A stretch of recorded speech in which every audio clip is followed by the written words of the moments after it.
विश्व पर्यावरण दिवस प्रत्येक वर्ष 5 जून को दुनिया भर में विभिन्न आयोजनों, कार्यक्रमों और जागरूकता अभियानों के माध्यम से मनाया जाता है। इस साल विश्व पर्यावरण दिवस की थीम हमारी भूमि नारे के तहत भूमि बहाली, मरुस्थलीकरण रोकथाम और सूखे से बचाव पर केंद्रित है। इस दिवस का आयोजन 1972 में संयुक्त राष्ट्र की पर्यावरण संघ के वार्षिक बैठक में किया गया था। यह पहली बार 1973 में मनाया गया और इसका मुख्य उद्देश्य पृथ्वी की प्राकृतिक संपदा की रक्षा और पर्यावरण संरक्षण के महत्व को जन जन तक पहुंचाना है। कभी अनावृष्टि तो कभी अतिवृष्टि, कभी कड़ाके की ठंड तो कभी शरीर को झुलसा देने वाला तापमान, साथ ही साथ पृथ्वी के अलग अलग भूभागों में तरह तरह के प्राकृतिक आपदाएं। प्रकृति द्वारा दिए जा रहे इन गंभीर चेतावनी के बावजूद जल, जंगल और जमीन सभी के साथ गैर जिम्मेदाराना व्यवहार और पर्यावरण संरक्षण के सिद्धांतों को अनदेखा और अवहेलना कर हम अपने लिए और आने वाली पीढ़ी के लिए कहीं घोर संकट तो पैदा नहीं कर रहे हैं, और यदि ऐसा है तो यह कतई शुभ संकेत नहीं। ऐसे में हम सभी का कर्तव्य और दायित्व बनता है कि समय रहते और विषय की गंभीरता को समझते हुए जन जन को जागरूक करें एवं पर्यावरण संरक्षण और संवर्धन का हर संभव प्रयास करें। नहीं तो वह दिन दूर नहीं जब हम सभी एक एक पेड़ पौधे और बूंद बूंद पानी के लिए तरस जाएंगे और मानव जीवन का अस्तित्व ही खतरे में पड़ जाएगा। इन्हीं तथ्यों को ध्यान में रखते हुए विश्व वक केंद्र द्वारा अपने प्रांगण में प्रत्येक वर्ष वर्ल्ड एनवायरनमेंट डे का आयोजन किया जाता रहा है। साथ ही साथ स्वयंसेवी संस्थानों, शैक्षणिक संस्थानों, औद्योगिक इकाइयों एवं पंचायती राज संस्थानों के साथ मिलकर देश के अलग अलग भागों में सेमिनार्स, वर्कशॉप्स, कॉन्फ्रेंसेस एवं रैलीज के माध्यम से जागरूकता अभियान चलाया जाता है। इस अभियान का सबसे महत्वपूर्ण हिस्सा जन भागीदारी द्वारा वृक्षारोपण है, जिसमें हजारों लोगों की सक्रिय भागीदारी होती है। तो आएं देखते हैं 5 जून 2024 के कार्यक्रम की कुछ खास झलकियां।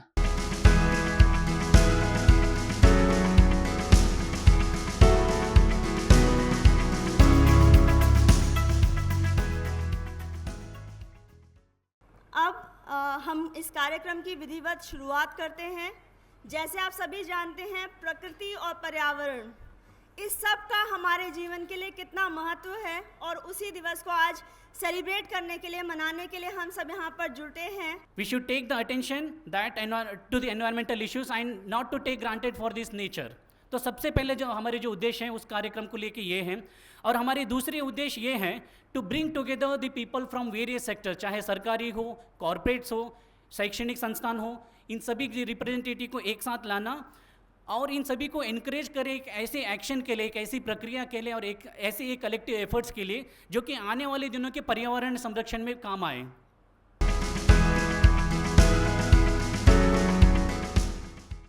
मुझे बहुत अच्छा लगा यहाँ पर आके कि ये मंच जो है वहाँ पे युवाओं के साथ में वार्तालाप करने के लिए बहुत बड़ा मंच है, और ख़ासकर जिस अध्याय पे हम बात कर रहे हैं आज, वर्ल्ड एनवायरनमेंट डे, उसमें जिस तरीके से आप देख पा रहे हैं जो हमारे विश्व में आजकल सिचुएशन चल रही है क्लाइमेट चेंज की, और ख़ासकर सर ने बहुत अच्छे तरीके से बताया कि आप देख सकते हैं दिल्ली का टेम्परेचर आज 52 डिग्री सेल्सियस पार कर चुका है।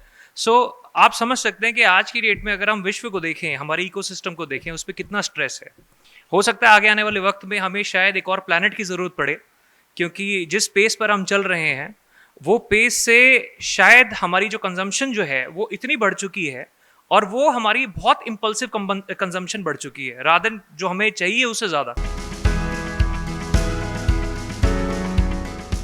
जैसा मैं मानता हूँ कि पानी बचाना कितना आवश्यक है, जैसे जीवन बचाना। और कहाँ से पानी बचाया जाएगा? पानीदार आँखों में पानी होना चाहिए पहले। पानी बचाओ, पेड़ लगाओ, खेत पर मेड़, मेड़ पर पेड़। और आज वो नारा, मुझे प्रसन्नता और खुशी है कि मेरे बांदा जिले के सामुदायिक कार्यों को माननीय प्रधानमंत्री जी की 100 बार की बात में हमारे यहाँ के कार्यों का 4 बार उल्लेख किया गया। हमें नहीं पता, वो गांव से निकली छोटे छोटे प्रयास बड़े परिणाम लाते हैं, छोटे छोटे प्रयास बड़े परिणाम लाते हैं। बड़े प्रयास बड़े परिणाम नहीं लाते। मैं अकेले बांध नहीं बना सकता, अकेले कुआं नहीं खोद सकता, अकेले नदी नहीं बना सकता, लेकिन अकेले मेड़ बना सकता हूँ और उस पर एक पेड़ लगा सकता हूँ। नींबू का पेड़ लगा सकता हूँ, करौंदे का पेड़ लगा सकता हूँ, सहजन का पेड़ लगा सकता हूँ, नहीं लगाऊं तो अरहर का पेड़ लगा सकता हूँ। मैं क्या कर सकता हूँ? इस वर्ष की जो थीम है संयुक्त राष्ट्र संघ ने दी है, बंजर भूमि से बचाओ, भूमि को बंजर होने से बचाओ। मिट्टी को बनने में 1000 साल लगता, उपजाऊ मिट्टी बनने में, और हम क्या करते हैं, जब पानी बहता है 100 किलो तो उसके साथ 10 किलो मिट्टी बहती है।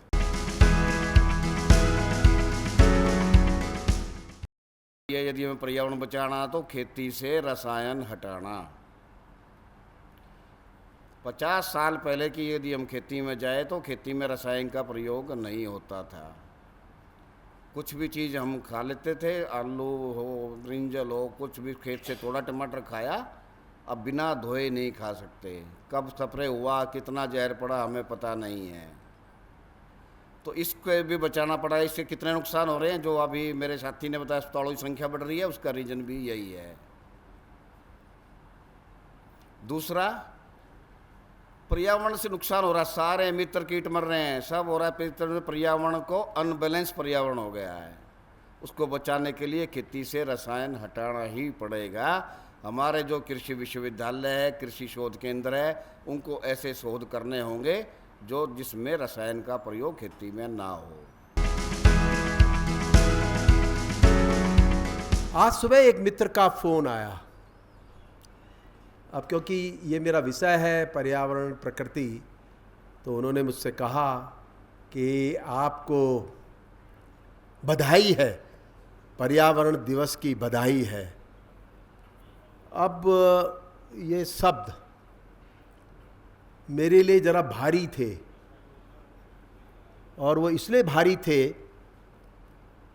कि किस बात की बधाई, और हम क्या इस बात की बधाई लें कि दिल्ली का तापक्रम 52 डिग्री सेंटीग्रेड हो चुका, इस बात के लिए बधाई। इस बात के लिए बधाई लें कि सारी दुनिया पूरी तरह तप चुकी, 80% दुनिया के लोग आज इस बड़ी गर्मी को झेल रहे हैं, इस बात की बधाई। सवाल ये है कि ये सब वो औपचारिकताएं हैं जो हम एक एक करके निभाना चाहते हैं। कभी वाटर डे है, कभी फॉरेस्ट डे है, कभी सस्टेनेबिलिटी डे है, कभी दूसरा डे है। हम सारे साल भर, और अब तो हालत ये है कि कुछ दिन तो ऐसे हैं कि जो 2-2 तरह के दिवस मनाए जाते हैं। हम सब औपचारिकताओं वाले लोग बन चुके। आज एनवायरनमेंट डे है, आज हम बात करेंगे, गंभीर होंगे, लिखेंगे, अखबारों में भी कुछ होगा, और उसके बाद फिर शांत पड़ जाएंगे और फिर किसी दूसरे दिन का इंतज़ार करेंगे।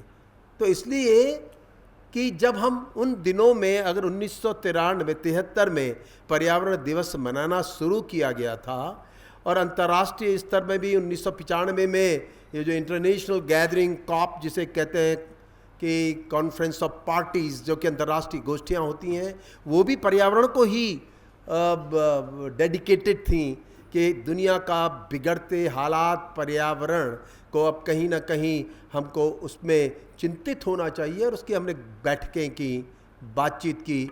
तो इन दोनों ही बातों को लेकर के मेरा सवाल बड़ा सरल है, क्या 1972 से लेके और 2024 का पर्यावरण दिवस में कौन सा पर्यावरण ठीक हुआ है? क्या बेहतर हुए हैं हम?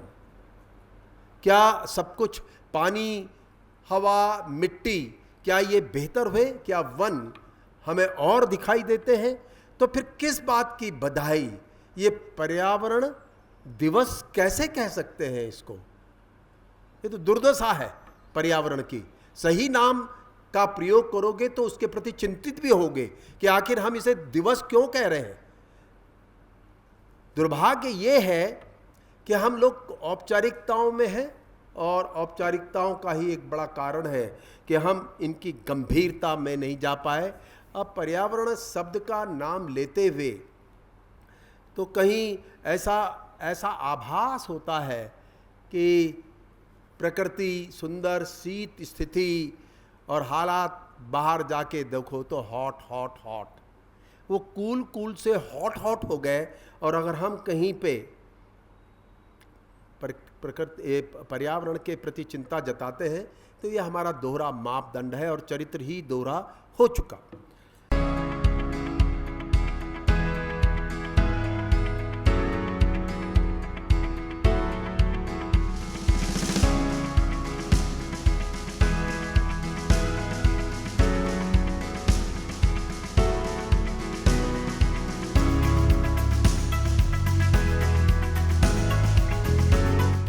सम्माननीय अतिथिगण, विशेष गणमान्य व्यक्तियों और आदरणीय प्रतिभागियों, मैं आप सभी को अपना सप्रेम नमस्कार प्रस्तुत करता हूं।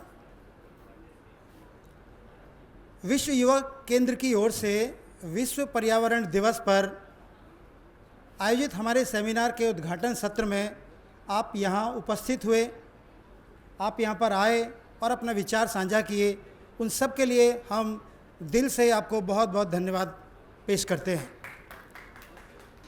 सबसे पहले मैं हमारे मुख्य अतिथि पद्म विभूषण डॉक्टर अनिल प्रकाश जोशी जी, जो कि एक इन्वायरमेंटलिस्ट हैं, लेकिन उन्होंने जो बात बताई उसको हम दिल से लेते हैं और कोशिश करेंगे हम आज से ऐसा प्रण लें, हम ऐसा प्रयास करें कि अपने लेवल पर जो भी संभव हो सकता है हम उन प्रयासों को करें और पर्यावरण के संरक्षण के लिए हम जो बिगड़ रहे हालात हैं उसको थोड़ा सुधार कर पाएँ।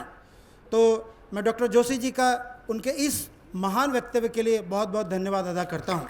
आज के हमारे guest of honour Padma Shri Umashankar Pandey ji, जैसा आपने सबने सुना, बहुत ओजस्वी तरीके से उन्होंने अपनी बात रखी, कैसे समझाया कि जो हमारा आज के समय के अंदर जो परिवार है वो कहीं टूट सा रहा है, और ख़ास तौर से शहरों की बात करें तो उन्होंने एक संक्षिप्त बात कही कि पानी बचाना है और अगर पानी बच गया तो जीवन बच जाएगा। तो इतनी ओजस्वी तरीके से अपनी बात रखने के लिए पांडे सर मैं आपका बहुत बहुत धन्यवाद अदा करता हूँ। हमारे मुख्य प्रवक्ता Amit Pawar, associate director government and public services advisory KPMG, बहुत संक्षिप्त तरीके से लेकिन बहुत ही कमाल तरीके से उन्होंने जो अपनी बात रखी कि किस तरह से हम पर्यावरण को बचा सकते हैं। तो मैं पवार साहब आपका भी बहुत बहुत धन्यवाद अदा करता हूँ।